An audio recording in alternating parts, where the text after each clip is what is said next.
Estamos de volta com o terceiro e último bloco do Cena Pública, debatendo hoje crianças em situação de vulnerabilidade, também as práticas de adoção. A gente estava falando aqui com a Valdelice. Por que há essa predileção para crianças até os 2 anos de idade? A que se atribui isso, Valdelice, diretamente? Ainda existe aquela cultura da pessoa dizer assim, é como se ele tivesse pegando a criança bebê e colocando dentro dos meus padrões, dentro dos meus valores, e aí acha que uma criança acima de 2 anos não vai ter condição de cuidar como um bebê, né? E aí a gente não, criança é criança, se sentindo amada, e assim, ela vai conseguir, você vai conseguir passar todo esse seu amor, se você está realmente disposto a adotar aquela criança, ela vai sentir, ela vai ter uma situação diferenciada, porque a gente percebe que as crianças, quando estão no abrigo, elas ficam tristonhas, elas têm déficit de linguagem, elas ficam muito... adotadas? Existe nelas essa expectativa? Não, mas primeiro a gente não pode trabalhar logo a questão da adoção. Certo. Primeiro é reintegrar a família, porque ela foi lá por algum motivo, ou negligência, ou maus tratos, uma situação, o direito foi violado. Então, assim, em nenhum momento a gente pode já pensar numa perspectiva dessa criança ir para uma adoção. A adoção, como mais uma vez eu digo, está lá no Estatuto da Criança e do Adolescente, é uma questão de excepcionalidade, né? Então, assim, aí a gente vê nessas crianças a partir de 2 anos que foram destituídas, levantar mesmo a bandeira de dizer, puxa vida, oportunizar também essas crianças que precisam de um lar, precisam de uma família que cuide, que ame, que eduque, e a gente faz esse trabalho também, viu? Agora, Juliana, existe uma parceria de vocês com o abrigo, por exemplo, como é que funciona? Sim, quando a gente foi, quando partiu a ideia da gente ir até as unidades de acolhimento, a ideia inicial era a gente conhecer os profissionais daquela unidade, ver a realidade das crianças e nos apresentar, já que o núcleo tinha apenas poucos meses de funcionamento.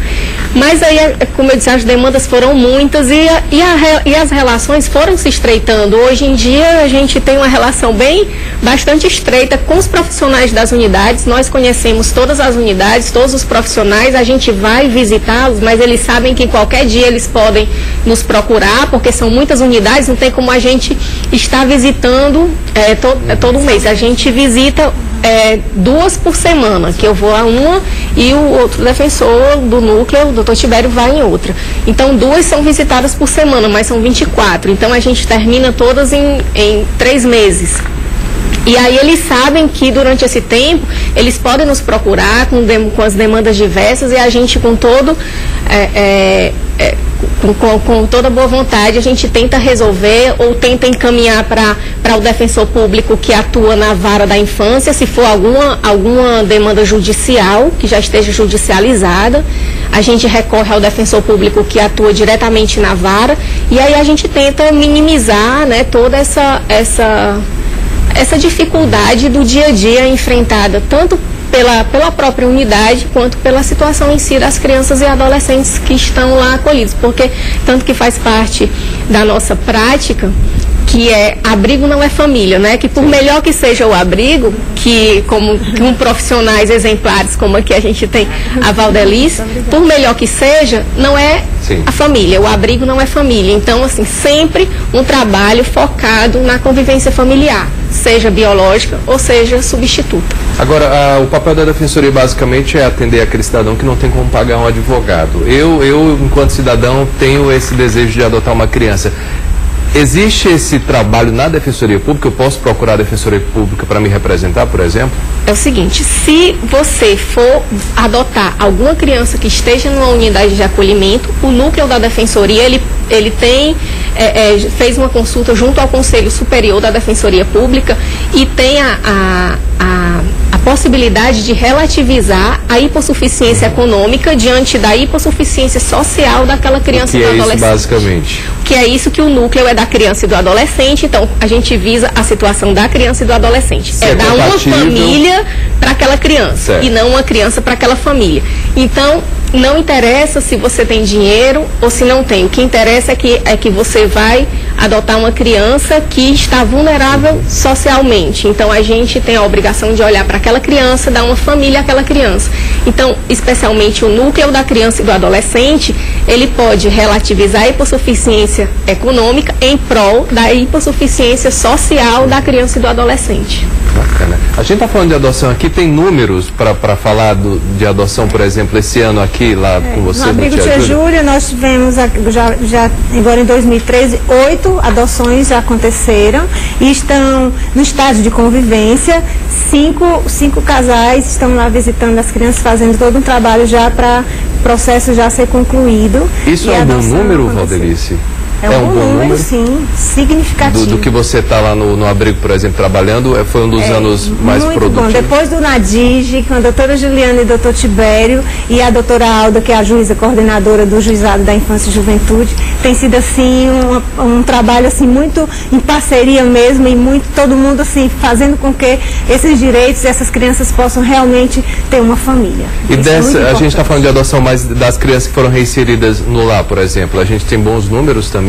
Também tem, a reintegrá-las à família também. A gente tem tido todo esse trabalho. Agora, assim, o que a gente se depara mesmo na situação dessas famílias, dessas crianças, é a questão da droga, né? Então, o crack, assim, eu acho que é o grande vilão, né? Então, assim, são mulheres que durante a gestação são usuárias.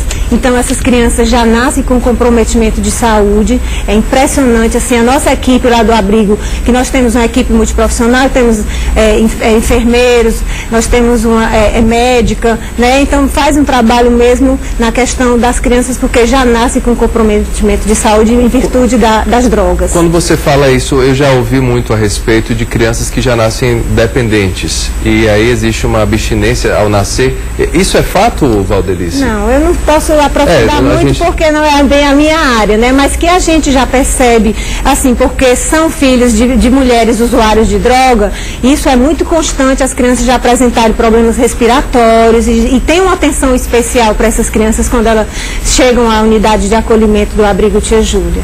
Secretário, a gente vem batendo nessa tecla do combate ao trabalho infantil, mas ainda é comum, infelizmente, ver, por exemplo, na Praia do Futuro, criança vendendo alguma coisa. Como é que a prefeitura trabalha nessa esfera? É competência também de vocês, acredito? Sem dúvida nenhuma. Essa é uma chaga ainda da nossa sociedade. Né? Isso é bem cultural nosso também, da cultural. região. A visão de que é melhor estar trabalhando do que estar na rua é uma visão completamente equivocada. Criança é para estar na escola, não é? Criança é para brincar, porque quando ela tem esse tempo lúdico, né, na idade certa, ela se torna um adulto mais equilibrado, menos violento, mais produtivo, inclusive.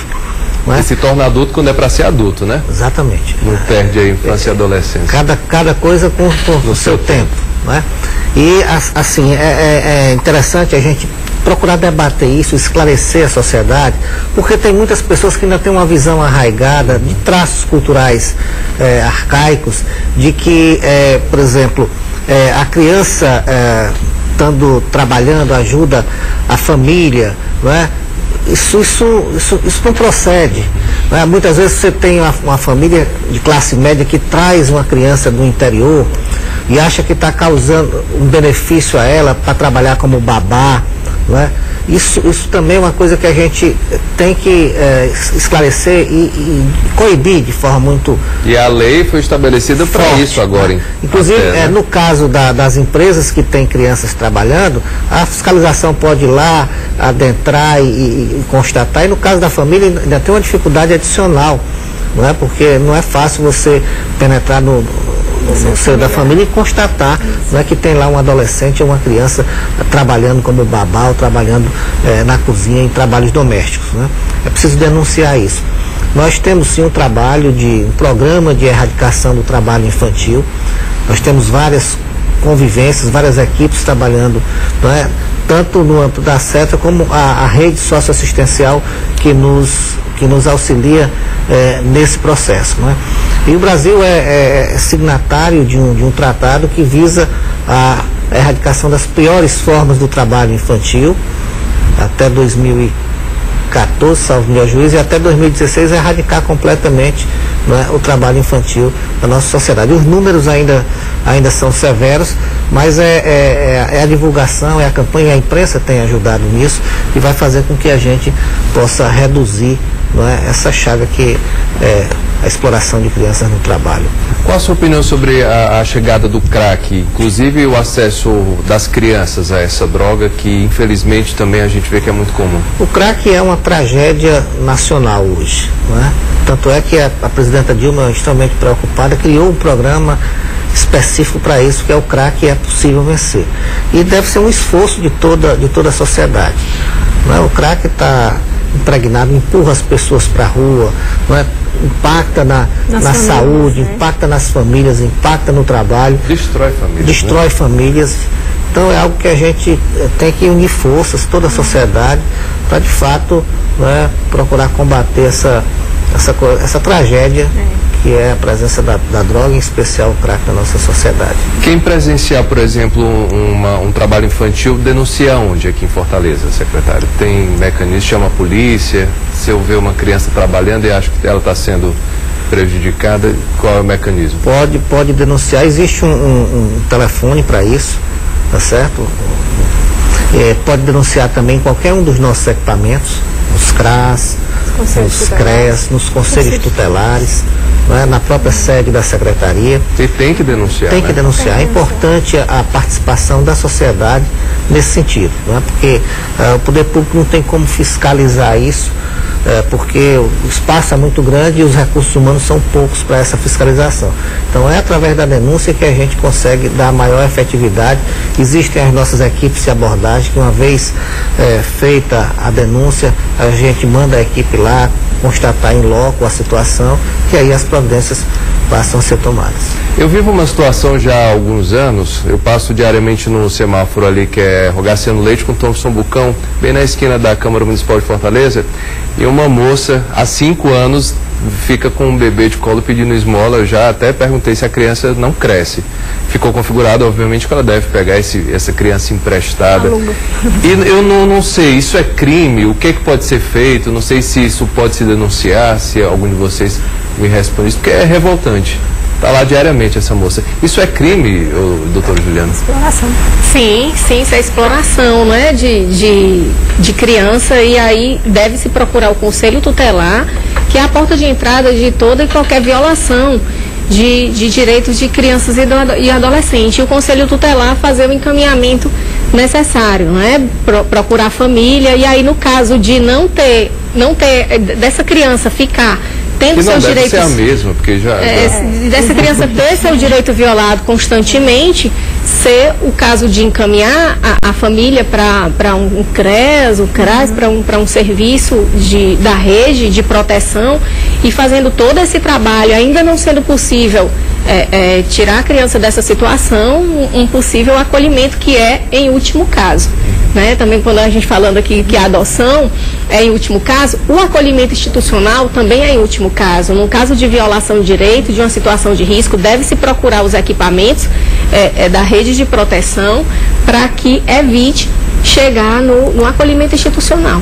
A gente ainda tem um pouco de receio de denunciar esse tipo de situação, acredito eu. Vocês concordam com isso? Eu não sei por que exatamente, se é falta de informação da população. Muitas vezes é a questão da falta de informação, quem procurar para fazer a denúncia, mas esses órgãos estão aí prontos para receber esse tipo de denúncia, porque está sendo violado um direito dessa criança, né? Está sendo explorado. Eu percebo que gradualmente nós temos elevado um pouco a nossa cidadania. Então hoje já existem muitas denúncias. Isso. Né? Mas o mais importante é você fortalecer, né, as famílias, fortalecer os vínculos familiares. Por isso é que a assistência social ela é dividida em 2 grandes eixos. Tem a proteção social básica, que tem o programa de atendimento integral à família, o PAIF, né, executado nos nossos CRAS. Os CRAS, Centros de Referência da Assistência Social, são a grande porta de entrada, né, dos programas da assistência social. Então, aquelas famílias, o CRAS faz um trabalho preventivo, né, que são referenciadas pelos CRAS, elas têm acesso ao cadastro único, né, consequentemente, todos os programas sociais do governo, que não é só o Bolsa Família. Tem o Bolsa Família, mas tem cerca de 15 outros programas sociais referenciados pelo Cadastro Único. Nos CRAS você também tem as convivências, né, de criança e adolescente, as convivências de idosos, que ajudam o fortalecimento desses vínculos familiares e comunitários. Quando há a situação de violação de direitos, né, no caso das crianças e adolescentes, exploração sexual, a exploração do trabalho infantil, abandono, negligência, tudo isso pode ser denunciado ao CRES, e lá no CRES você tem psicólogo, tem assistente social, tem advogado que vai fazer esse acompanhamento da família e dar os devidos encaminhamentos para reatar esses vínculos familiares rompidos, né, porque é no seio da família que a proteção é maior. E não basta só resolver aquela situação imediata, você tem que fortalecer a família para que o problema não volte a reincidir. Com certeza. Secretário, e essa questão do trabalho infantil, da exploração sexual, agora bem mais acentuada diante dos grandes eventos. Sim. Que nós vamos sediar, a Copa do Mundo. A gente tem que ficar de olho. Então aí é que tem que ficar de olho e denunciar. Com certeza, bem lembrado. Secretário, existe uma corrente que é contra esse programa de assistencialismo do governo federal, que inclusive acha que acabou mão de obra, essa mão de obra não qualificada, que a gente tinha o hábito de chamar para fazer pequenos concertos, enfim, jardineiro, essas pessoas que não precisavam ser qualificadas. O senhor concorda com isso? Absolutamente, né? Esses são mitos que já estão sendo desmistificados, né? Por ocasião do aniversário de 10 anos do Bolsa Família, vários estudos foram feitos, estudos de órgãos sérios e importantes, como é o caso do IPEA, que desmistificam essa questão. E isso demonstra que o Bolsa Família teve sim um papel importante na emancipação, na promoção de 36 milhões de brasileiros que saíram da condição de extrema pobreza, de miséria, e hoje estão inseridos num processo de cidadania. Não é? Não é verdade não é verdade a questão do trabalho, que o Bolsa Família torna as pessoas preguiçosas. Não é? Na verdade, as pessoas não querem receber o Bolsa Família, elas querem ter trabalho digno. Não é? Elas querem ter a sua vida digna. O resgate da dignidade, né, dessa população que quanto tempo desassistido, e com essa oportunidade é um resgate mesmo, como está lá na Constituição que pede, né? E que movimentou a economia, isso a gente não pode negar, né? Então você tem hoje reflexos importantes do Bolsa Família na economia, não é? Foi o grande responsável pela manutenção do consumo e fez com que o Brasil sofresse menos os efeitos da grande crise mundial de 2008. Com certeza. Secretário, vamos reforçar só mais uma vez, o programa está terminando. Quem não fez o recadastramento do Bolsa Família deve procurar as regionais. O que mais? Todos os postos de atendimento do nosso cadastro único, os 23 CRAS, né? As secretarias executivas regionais, o terminal de Messejana, né, que pode fazer a qualquer momento a atualização do seu cadastro. E o prazo é dia 13 de dezembro. O prazo termina dia 13 de dezembro e deve portar os documentos de praxe, como a carteira de identidade, o título de eleitor, o CPF, basta a carteira de, o responsável pela família, basta portar carteira de identidade, CPF e o comprovante de endereço. Certo. Né? E é importante, se houver qualquer alteração do perfil familiar, nasceu criança, não é? Algum membro familiar saiu de casa e foi formar uma nova família, mudou o endereço, tudo isso deve ser informado, porque a atualização do cadastro melhora o benefício, aperfeiçoa o processo do cadastro único e garante o direito aos programas de transferência de renda. Bacana. Doutora Juliana, quem quiser conhecer o trabalho da Defensoria, pode procurar o núcleo. Vocês ficam lá na Caercid, é isso? Não, o núcleo da Infância e Juventude fica no Fórum. No Fórum. Clóvis Bevilacqua. Funciona das 8 às 17 horas e o telefone é 8616-8181 e o e-mail é nadij, nadij@defensoria.ce.gov.br. Mais uma vez, parabéns pelo prêmio, parabéns pelo trabalho, Valdelice, parabéns pelo trabalho lá no abrigo, pela parceria de vocês. Muito obrigado pela presença aqui no Cena Pública. A gente vai ficando por aqui, debatemos hoje a situação das crianças em vulnerabilidade aqui na capital, as práticas de adoção e outros assuntos que você não pode perder. A gente se vê no próximo programa. Até lá.